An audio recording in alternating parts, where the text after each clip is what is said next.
안녕하세요. 부동산TV 부동산입니다. 7월 20일 목요일 부동산 뉴스 읽어보도록 하겠습니다. 오늘은 제가 요 뉴스 영상 외에 또 다른 영상 올릴 게 좀 있어서요. 오늘 뉴스는 좀 간단하게 읽어보도록 하겠습니다. 상계 뉴타운에 첫 분양이 있었죠. 상계 4구역, 상계역 센트럴 푸르지오가 어제 첫 분양 있었는데요.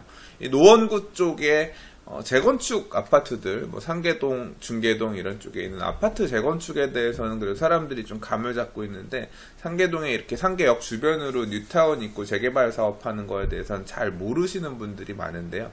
이제 그 지역 분들은 잘 아시겠지만 사실 저처럼 외부에 있는 사람들은 잘 모르거든요. 그래서 이 지역이 이렇게 아파트를 짓는구나, 좀 낯선 이슈이기도 했습니다. 그래서 청약 경쟁률이 그렇게 높지는 않을 거다라고 생각을 했는데, 예상처럼 그렇게 높진 않았습니다. 사실 제가 여기 모델하우스를 어저께 보러 가다가 좀 일이 있어서 못 봤어요. 못 보고 그냥 결과만 이렇게 지금 보게 되는데요.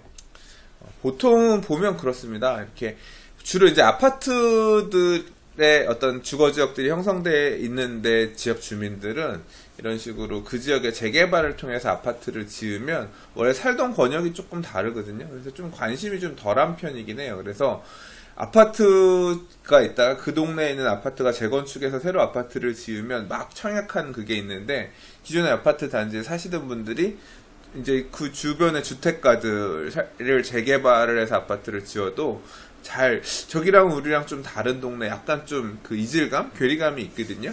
근데 이제 그런 게 하나 두 개 만들어지면서 조금 변화하면 그 다음부터는 좀 움직이기 시작하는, 수요가 좀 가는 그런 부분이 있습니다. 뭐 지금 보면 청약 경쟁률이 평균 7.17대 1이고 20평형대, 뭐 다른 데들은 강동구 같은 경우 100대 1 가까이 나오기도 하고 그랬는데, 여긴 지금 10대 1이 안 넘었어요. 20평형대 같은 경우도. 그래서 이런 좀 청약 결과가 뭐 분양가를 다소 부담스러워 했다는 부분도 있을 수 있겠지만, 사실은 제가 볼 때는 좀 잘 몰랐기 때문에 그런 부분도 있을 거라고 생각하거든요.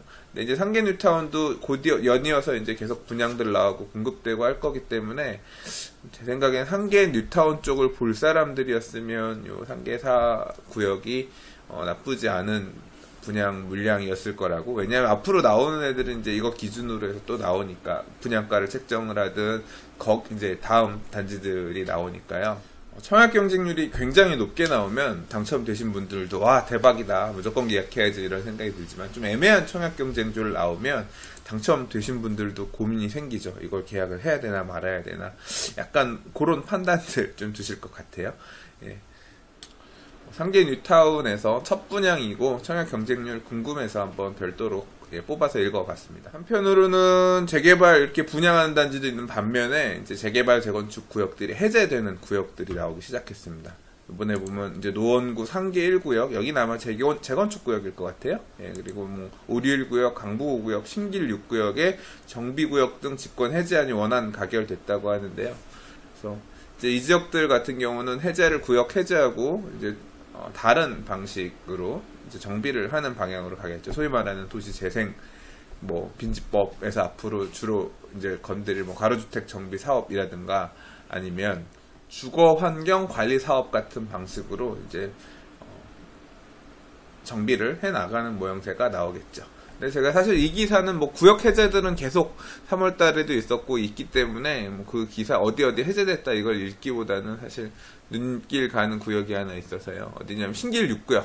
전에 신길 뉴타운 얘기할 때 신길 6구역은 다시 가는 모양새인 것 같습니다 라고 제가 신길 뉴타운 얘기할 때 언급했던 것 같은데, 보시는 것처럼 요번에 정비구역 직권 해제안이 원안 가결됐다고 하니까 구역 해제로 가는 모양새인 것 같아요. 신길 뉴타운 신길 5구역 바로 밑에 쪽이잖아요. 그래서 이제 이 지역 같은 경우도 아파트를 짓는다거나 하는 방식이 아닌 다른 방향의 정비가 이루어질 것 같습니다. 감안하셔서 보셔야 될 것 같습니다. 자, 다음 기사입니다. 50조 투입 도시재생사업 투기 수요 꼼짝마, 대상지 선정부터 조기 차단. 이 기사를 읽으면서 어떤 느낌이 드시는지 모르겠는데, 자, 이제 도시재생사업에 본격적으로 돈 투입을 하고, 이 지역에다가 이제 시범 대상지 선정하겠다. 그래서 지금 요 7월달 안으로 가이드 내놓고 전국적으로 이 도시재생 사업 시범 사업지들 받아서 이제 선정하고 올해부터 계속 선정해 나가겠다. 이제 그 내용은 뉴스 몇 번 읽으면서 말씀드렸는데요. 보시면 이제 자, 투기 수요 꼼짝마란 타이틀로 꺾였죠. 이걸 보니까 저도 갑자기 드는 생각이 있습니다. 자, 보면 국토부는 투기자본 유입 확인을 위해 국토부 외에도 범부처 관련 자료를 면밀히 검토해 지역 민 여건 개선 및 투기 수요는 사전 차단할 방침이다. 이 같은 기준은 이달 발표된 도시재생 대상지 선정 기준에 포함될 가능성이 크다. 이게 이런 식으로 재생이라고 하는 게 사실은 지금 도시재생이 주거지 재생 같은 경우는 많이 와닿지는 않고요.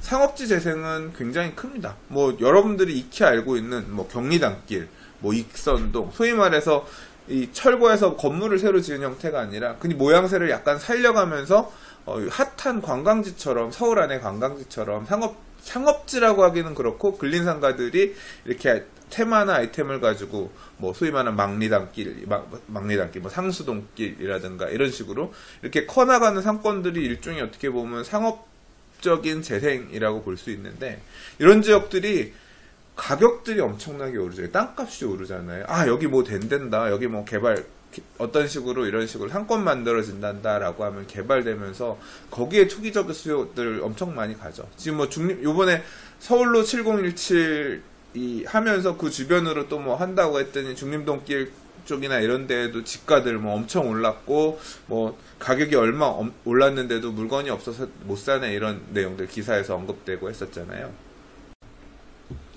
사실 집가가 오르고 이런 부분이 비단 주택에만 문제되는 건 아니거든요. 그러니까 결국 도시재생은 그런 돈을 끌어모아다 그런 식으로 생활권을 만들고 이제 더불어서 이제 주거지를 정비하는 것까지도 같이 노리겠다 이런 건데, 그래서 지금 저는 이 기사를 읽으면서 무슨 생각이 들었냐면 투기 수요 꼼짝마 차단하겠다라고 하니까 뭔가 도시재생 사업의 어떤 선도지역이라든가 이런 거 지정을 하면 뭔가를 걸겠구나 이런 생각이 듭니다. 그럼 과거에 이런 일이 있었느냐? 재생이 아니라 이제 서울시 같은 경우는 뭐가 있었냐면 뉴타운 사업 추진하다가 3차 뉴타운 시절부터 뭐가 생겼냐면 재정비 촉진, 도시 재정비 촉진을 위한 특별법이라는 법이 생겼습니다. 소위 말해 재촉법, 재정비 촉진법 뭐 이런 식으로 불렀던 법인데요. 도시 재정비 촉진 위한 특별법의 도시재정비 촉진지구로 지정이 되면 뭐가 되냐면 토지거래 허가구역이 같이 걸렸습니다. 그러니까 이 안에 있는 토지를 매수하기 위해서는 아무나 살 수 없었고요. 실제 사용하거나 그러니까 토지거래 허가를 구청으로 받아야만 매수할 수 있었어요. 그래서 거래가 굉장히 제한되는 그런 결과를 가져왔었거든요. 그래서 뭐 2000년대 중반에는 그래서 토지거래허가 받는 법 이런 것도 재개발 투자할 때 공부하는 방법 중에 하나였습니다. 공부하는 과목 중에 하나였습니다. 자, 이제 제가 이 기사를 보면서 느낀 건 뭐냐면 도시재생에도 투기 수요를 막기 위해서 토지거래 허가라든가 이제 결국 이게 이런 식으로 어떤 투기적인 수요라고 표현하기 그렇지만 이런 도시 재생을 보고서 투자하려는 수요랑 맞물리면 또 시장이 왜곡되는 결과가 생길 수도 있으니까 이런 식으로 선제적으로 정부가 좀 뭔가를 하려고 하나 보다 이런 느낌이 들어서 한번 같이 읽어봤습니다. 기사를 짧게 읽는다 그랬는데 또 좀 구구절절 설명이 길어지는 것 같네요. 김현미 장관 임대주택 등록 과태료 강제할까라는 건데요. 3주택 이상의 다주택자들한테 임대주택 등록을 해라. 그래서 이제 제도권 하에 들어와서 주택임대사업 등록을 해서 세금 내고, 그 다음에 주택임대사업 등록하면 세금만 내는 게 문제가 아니라 이제 임대료를 올리지 못하는 이제 그런 문제에 걸리잖아요. 그래서 그 부분에 대한 얘기입니다. 국토부는 제도적으로 임대주택을 관리하는 방안을 모색 중이고 1가구 3주택 이상 소유자의 주택임대 시 임대사업자 등록을 의무화하는 법안이 제출된 상태인데 이거를 법으로 강제하자. 그간 강제성이 없었던 임대주택 등록제에 강제적인 압력을 가할 수 있다는 의도를 익힌다. 그리고 안 하면 과태료 매기겠다. 뭐 그런 얘기죠. 시장이 어떻게 이런 제도에 대해서 반응을 할까요? 임대인들 소유자들은 어떤 식으로 반응을 할까요? 주택임대 사업 관련해서는 뉴스 읽으면서 여러 번 저도 얘기를 했고, 이거는 채찍질 하는 거죠. 임대주택 안 하면 맞아. 그리고 또 한편으로는 주택임대 사업 등록을 하면 사업자를 내는 거기 때문에 부가적으로 발생하는 뭐 건강보험료라든가 이런 부분들이 너무 많다. 그래서 좀 이런 부분들을 완화해 줄 수 있는 당근책 필요하다 이런 얘기. 그런 부분에 대해서 준비한다 뭐 기사도 있었고 그래서 근데 어떤 모양새로 유도해 나갈 건지 이제 정부의 방침은 조금 계속 봐야 될 것 같습니다. 자, 다음 기사는 간간히 기사에서 읽었던 공공임대 상가입니다. 성동구에서 이런 공공상가, 성수동 쪽에 이런 상권 만들어지고 이런 게 있으니까 성동구에 되게 관심이 많은 것 같아요. 그래서 이와 관련된 보도 자료들이 되게 성동구 얘기가 많이 나오거든요. 그래서 지금 뭐 기사는 이제 천안 얘기지만 성동구 공공안심상가 그래서 성동구에 이제 성수동 쪽에 가면 옛날 공장 부지들이 많습니다. 거기를 이제 아파트형 공장, 지식사업센터 이런 식으로 이제 새로 지은 건물들이 있는데 이제 그렇게 지어지는 건물 중에 일부를 성동구가 이제 공공에서 재원을 마련을 해서 소유를 해가지고 안 쫓겨나고 오랫동안 살 수 있어요. 오랫동안 장사하실 수 있어요. 이런 식으로 이제 임대 놓는 이런 형태를 우리 합니다. 막 되게 우리 이런 거 해요. 항상 우리의 치적은 밖에 보여주려고 하는 이 뭐 공공 선출직 공무원들 그런 거 많이 있죠. 근데 보면 이제 이 성동구에서는 이렇게 하는데 임대료가 되게 싸다. 임대기간 한 1년에서 2년이고 상가 임대료는 주변 임대료의 한 3분의 1 수준이고 단기적으로 내몰릴 위기에 처한 임차인을 보호하기 위해 마련한 상가다. 뭐 이제 뭐 부영그룹으로부터 260억 원 기부 체납 받아서 또 공공 안심 상가를 조성 중이고. 근데 뭐 보시다시피 두 칸 임대를 이렇게 싸게 해봐야 2개의 점포 입주자 뭐 이런 공공이 임대를 놓는 상가가 정말 많으면 좋겠지만 우리나라 이게 그럴 수가 없잖아요. 물리적으로.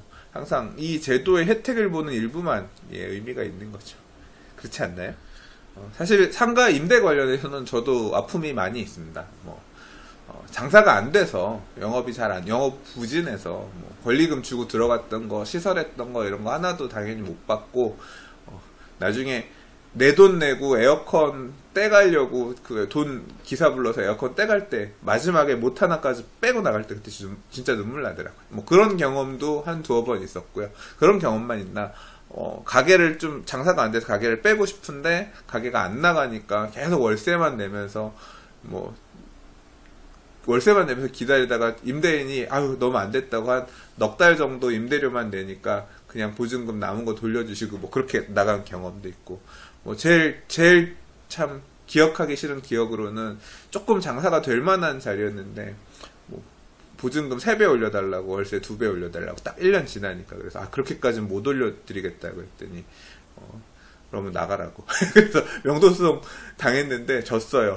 변호사서 소송했는데 이길 줄 알았는데 졌어요. 이제 그런 경험도 있었고 그래서 참 세상에는 쓴맛이 참 많다.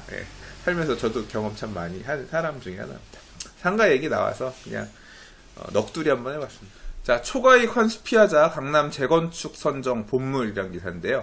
이게 사실 저는 제가 이해가 제일 안 갔던 부분이 뭐냐면 그러니까 재건축 초과이익 환수제 관련해서 지금 막 건축심의들 서울시에서 건축심의 받아가지고 빠르면 올해 안에 관리처분인가까지 접수할 수 있을 거다라고 해서 막 움직이고 있는 강남권 재건축 단지들이 있습니다. 근데 저는 이게 물리적으로 되게 만만치 않은 시점이다라고 생각하거든요. 왜냐하면 건축심의 받고 그 다음 사업시행 인가 받아야 되고 그럼 공람기간 이런 게 있단 말이에요. 그 다음에 시공사 선정하려고 하더라도 입찰 받는 기간 있고 그 다음에 총회해야 되고 사업시행 인가 받아도 공람기간 있고 막 이런 게 있으니까 물리적으로 가능할까 이런 게 있는데 사실 그 비밀이 이 기사에 있어요. 그래서 한번 이 기사를 한번 읽어보았습니다. 자, 무슨 소리냐 하면 여기 뒤에 보면 나와요. 조합 건설사가 리스크 나오자 공동사업 시행 방식 확산 그래가지고 조합과 건설사가 사업 리스크를 함께 지는 공동사업 시행 방식이 확산하고 있다. 건설사가 조합과 함께 사업 시행에 직접 참여함으로써 사업 승인, 관리처분 등 사업 속도를 앞당겨 올해 말까지 관리처분 인가를 신청하고 초과이익 환수제를 피하겠다는 건데 현행 도시 및 주거환경 정비법에는 건설사가 직접 조합과 공동시행자로 사업에 참여할 경우 원래 사업 승인 이후에 가능한 시공사 선정을 조합 설립 인가 이후로 앞당겨 진행할 수 있지만 서울시는 건축심의 이후에 시공사를 선정하도록 까다롭게 운영하고 있다. 근데 최근 강남권의 경우엔 이 조항을 이용해 건축심의를 통과한 단지들이 공동사업 시행 방식으로 적극 시공사 선정에 나서고 있다. 이 기사 내용이 이해가 가시나요? 그러니까 원래 이 도시민 주거환경 정비법에 보면 법에서 정하고 있는 사업에 이 언제 뭐 할 수 있고 언제 뭐 할 수 있고 있습니다. 법에는 뭐냐면 조합 설립 인가를 받으면 바로 시공사 선정을 할 수 있도록 되어 있습니다. 원래 도시민 주거환경 정비법에는. 왜냐하면 시공사 선정을 해야 시공사로부터 자금을 일부 지원을 받아서 조합이 뭐 나머지 사업들을 해나갈 수 있거든요. 돈 들어가는 일이 많으니까. 근데 지금 서울시에서 이렇게 하다 보니까 너무 시공사 선정을 먼저 해서 나머지 하는 일들을 시공사 돈 받아서 하다 보니까 사업 자체가 시공사한테 계속 끌려가는 형태가 돼서 이게 문제가 있다. 우리 공공이 돈을 빌려줄 테니까 그걸로 적당히 니들이 알아서 어떻게 지을지 사업하다가 사업 시행인가 어떻게 지을지에 대한 내용이 다 정리가 되면 그 다음에 시공사를 선정해라 이런 식으로 해서 서울시 같은 경우는 공공관리 제도를 도입해서 운영을 하고 있거든요. 그래서 서울시는 사업 시행인가 이후에만 시공사 선정을 할 수 있도록 되어 있어요. 그러니까 법은 상위법에서는 조합 설립 인가 이후에 시공사 선정할 수 있게끔 되어 있지만 서울시 안에서 더 강제를 해서 사업 시행 인가 이후에만 시공사 선정을 하게끔 지금 운영을 계속 해왔던 거죠. 그런데 이게 문제가 있다. 다시 원상복귀해달라. 서울시 원상복귀해달라. 이런 요구가 되게 많았습니다. 현장 조합들에서. 그래서 그렇게 되다 보니까 이게 개정이 돼서 이게 작년인가 재작년인가 바뀌었어요. 바뀌면서 건축심의까지만 받으면 시공사 선정을 할 수 있도록 건축심의를 받는다는 게 어떻게 지을지에 대한 모양새가 나오는 거거든요. 그러니까 건축심의까지만 받으면 뭐 사업시행인가를 받기 위해서 교육영향평가, 환경영향평가, 뭐 교통영향평가 등등 뭐 이런 것들 다 받아야지만 그거 없어도 일단 시공사는 선정할 수 있게끔 이런 식으로 약간 숨통을 틔워줬거든요. 이제 그거를 활용해서 지금 조합들이 움직이고 있다는 겁니다. 이제 그 얘기를 사실 하고 싶어서 기사는 꼽았고요. 그래서 지금 이제 시공사 안정해져 있는 여러 단지들, 뭐 반포 주공 1단지라든가 여러 단지들이 본격적으로 이제 시공사 선정에 나서고 있고 여러 건설회사들이 이제 강남의 재건축 유망 물량 아니겠습니까? 결국 지금 이거를 받으면 앞으로 제일 강남의 재건축 아파트들 좋은 위치에 있는 거 수주한다는 얘기는 뭐냐면 이거 자체만으로도 굉장히 그 건설회사 입장에서는 굉장히 큰 홍보 효과일 수도 있는 거죠. 그래서 지금 아무튼 그렇게 재건축 아파트들의 시공사 수주전으로 올까 본격적으로 들끓어오를 거다. 그런 얘기입니다. 자, 오늘 읽어볼 마지막 기사입니다. 규제 비웃는 재개발 재건축 입주권 신길 뉴타운 웃돈만 2억이란 제목의 기사인데요. 이게 무슨 얘기냐면 지금 이제 분양권 전매, 분양권이라고 하는 게 보통 계약금의 프리미엄 정도, 계약금만 있으면 당첨이 된다고 하면 이제 주택을 준전매할 수 있는 방식이다 보니까 항상 가수요가 가장 들끓는 가수요가 많이 붙는 게 분양권이라 그랬잖아요. 그래서 그 가수요 차단하기 위해서 항상 부동산 대책 나오면 이제 분양권 규제부터 나오는 게 이제까지 보면 항상 첫 번째였습니다. 근데 이제 분양권 주택을 새 아파트를 사고 싶은데 새 아파트가 될 수 있는 분양권을 못 사. 근데 그러면 다른 방법이 없나? 서울시 안에 공급되는 대부분의 이제 물량들은 재개발 또는 재건축으로 공급되는 게 대부분이죠. 그러니까 이제 사실은 분양을 못 받아도 그 재개발 구역 안에 또는 재건축 구역 안에 조합원이 분양받은 권리를 양수하면 매수하게 되면 그 집을 살 수가 있게 됩니다. 보통 이걸 조합원 입주권이라고 표현하는데요. 이 조합원 입주권의 프리미엄 이제 분양권을 살 수가 없는 단지들이 나오기 시작하니까 조합원 거라도 사서 내가 이 아파트를 받아야겠다고 하는 소유들이 쏠림 현상이 이쪽으로 간다는 거죠. 소위 말하는 풍선 효과. 그런 식으로 가면서 이제 입주권에 웃돈이 붙기 시작했다는 거예요. 그래서 계속 호가들이 올라가고 시장 상황이 부풀어 오르고 있다. 그래서 이제 그렇게 찍어서 나온 얘기입니다. 근데 이거를 딱 뭐 입주권만 그렇다라고 표현하기에는 조금 저는 약간 한계가 있는 해석이라고 생각이 됩니다. 좀 전체적으로 표현이 좀 그렇죠. 미쳐 돌아가고 있는 모양새다. 그게 맞는 것 같아요. 이 입주권만 오른 게 아니라요. 지난 한 2, 3개월 동안 아파트 가격도 엄청나게 올랐습니다. 모르겠어요. 여러분들이 지금 보시고 계신 지역들은 어떠실지 모르겠는데 제가 살고 있는 동네도 되게 많이 올랐어요. 그래서 저도 뭐 누가 물어봐서 알아보다가 네? 가격이 지금 얼마라고요? 이렇게 생각이 들 만큼 제가 뭐 얼마 전에 뉴스 읽으면서 집을 구하려고 알아봤던 사람들 입장에서는 되게 공포감이라기보다는 상실감이 되게 생길 만한 수준으로 매도인들의 매도가가 올라갔고 또 그런 많지는 않지만 그런 가격의 거래량들이 찍히면서 지금 그런 분위기인 것 같아요. 꼭 입주권만 이러는 게 아니라 전체적으로 지금 다 막 업되어 있는 그런 모양새거든요. 그래서 사실 좀 무섭습니다. 저도 무서워요. 예, 무섭습니다. 뭐가 무섭냐? 예. 앞으로 나올 부동산 대책도 무섭고요. 얼마나 어떻게 무섭게 나올지 그것도 무섭고 상실감을 가진 상승감을 느끼고 있는 사람들이 세상에 쏟아낸 분노 이런 것도 무섭고 커뮤니티 운영자니까 이 커뮤니티 안에서 또 이 회원들 간에 발생할 갈등 이런 것들을 또 제지를 해야 되는데 사실 지금도 어느 정도 좀 놨거든요. 너무 힘들어요. 막 너무 그런데 너무 부담스럽습니다. 이제 그런 부분도 무섭고 그러네요. 자, 오늘 뉴스는 여기까지입니다. 오늘 제가 송도 6809, 송도 609, 809가 지금 뭐 한 2015년부터 분양하기 시작해서 송도 쪽도 지금 막 이제 더 나머지 개발이 한동안 멈춰 서 있던 데들이 본격적으로 좀 움직이고 있는데요. 송도 6809 분양한 내역들이랑 이번에 이제 분양하는 힐스테이트 송도 더 테라스라고 오피스텔입니다. 주거용 오피스텔. 계략적으로 6809 보면서 같이 한번 좀 살펴보는 영상, 먼저 올려드렸고요. 지금 뉴스 찍으면서 사실 올리고 있습니다. 그리고 한편으로는 올 하반기 정도에 이제 본격적으로 분양에 나설, 민간 분양이 많지는 않아요. 근데 이제, 최근에 언론에서 잠깐 언급이 있었던 하남 간북지구 하남 초이동 일대, 미사 가기 전에 이제 둔촌 주공 아파트 둔촌동 동쪽편, 그 다음에 이제 올림픽 선수촌 아파트에서 좀 더 내려와서 동쪽편, 그 다음 위례 신도시에 위에 거여마천 뉴타운 있고 그 거여마천 뉴타운의 북쪽, 이제 서울의 동북권에 위치하고 있는 데죠. 그 하남 가밀지구 내용들 좀 제가 며칠 동안 내용 정리해봤거든요. 그거 좀 정리한 영상까지 오늘 한번 좀 준비해서 오늘은 영상 업로드를 몇 편 하도록 하겠습니다. 뉴스 오늘도 읽어봤고요. 봐주셔서 감사하고요. 좋아요 항상 감사합니다. 구독하기 안 하셨다면 구독하기도 좀 눌러주시면 감사하겠고요. 또 다른 영상으로 바로 인사드릴게요. 감사합니다. 부동산이었습니다.